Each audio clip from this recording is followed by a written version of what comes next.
ሰላም ጤና ይስጥልኝ የፈጠነ ሚዲያ ቤተሰቦች፣ ይህ የፈጠነ ሚዲያ ነው። ዋና ዋና መረጃዎችን ይዞ ቀርቧል። አብራችሁን ቆዩ።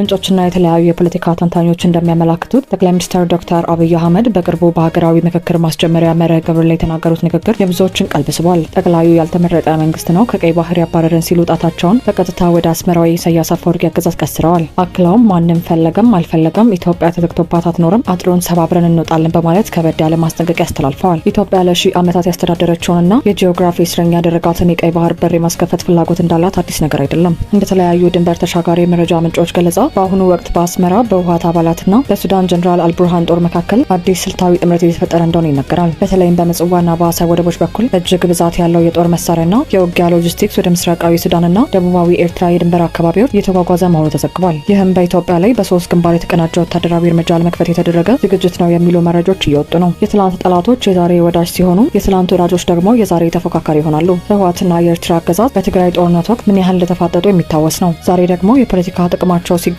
በአንድ መስመር ለመቆም ሲዘጋጁ ይታያል። በሀገረ ሰላምና በአካባቢው በሚንቀሳቀሱ የኤርትራ ጦርና በህወሓት የግዳጅ ወታደራዊ አፈሳ ምክንያት ህዝባዊ ቁጣ መቀስቀሱ ተሰምቷል። በአካባቢው ያሉ የመረጃ ምንጮች እንደጠቀሙት ህወሓት በመቀሌና በተለያዩ አካባቢዎች ልጆቻቸውን ለወታደራዊ ስልጠና ስጡ በሚል የግዳጅ አፈሳ በመጀመሩ ልጆቻችንን በሌላ ጦርነት አንገብርም ያሉ እናቶች ድምጻቸውን ለማሰማት ወጥተው ነበር። ነገር ግን ይህንን ተቃውሞ ለማፈን በተደረገ እንቅስቃሴ በሀገረ ሰላም አካባቢ የሚንቀሳቀሰው የሻዕቢያ ጦር ሰላማዊ እናቶች ላይ ተኩስ መከፈቱ ተዘግቧል። ህወሓት ወጣቶችን ለግዳጅ ትምህርትና ወታደራዊ አገልግሎት ካላስገባችሁ እስከ 25 ዓመት የሚያስቀጣ ህግ አውጥቷል። ይህ ደግሞ ህወሓት መቀሌን በኤርትራ አምሳል እየቀረጻት ነው የሚል ብርቱ ትችት አስነስቶበታል። ከጀኔራል ጻድቃን ገብረትንሳኤ፣ ከጌታቸው ረዳ፣ ከፕሮፌሰር ክንዳይ እስከ ዶክተር አብርሃም በላይ ያሉ የቀድሞ የትግራይ ከፍተኛ አመራሮች ሳይቀሩ አሁናዊው የአስመራና የመቀሌ መቀራረብና የአስተዳደር ዘይቤ ተመሳሳይነት እያሳሰባቸው መሆኑን ሲናገሩ ይሰማል። ህወሓት ግን ይህ የትግራይን ህልውና ለማስጠበቅ ነው ይላል። ቀጣይ ዜናችንን እንደሚከተለው የኢትዮጵያ ዜጎች ለማህበራዊ ፍትህ በነገው ዕለት በአዲስ አበባ መስቀል አደባባይ በትግራይ ሰላምና ለውጥ ምክር ቤት አዘጋጅነት የተጠራውን ሰላማዊ ሰልፍ በይፋ እንደሚደግፍ አስታወቀ። ፓርቲው ምሽቱን ባወጣው ይፋዊ መግለጫ እንደገለጸው የሰላማዊ ሰልፉን ጥሪ ለመደገፍ የወሰነው ሰልፉ የትግራይ ህዝብ እየደረሰበት ካለው እንግልትና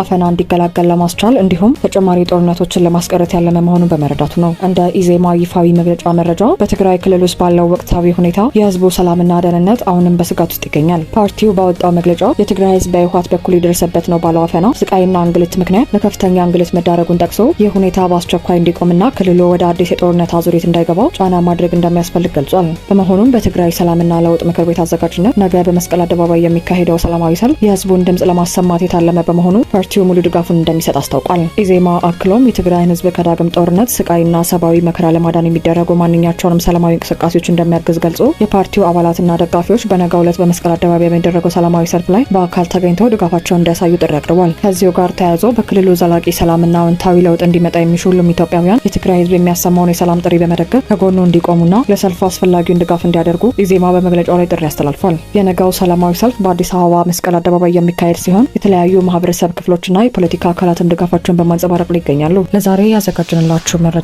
ይህን ይመስል ነበር። የፈጠነ ሚዲያ ቤተሰብ በመሆን ፈጣን መረጃን ያገኙ።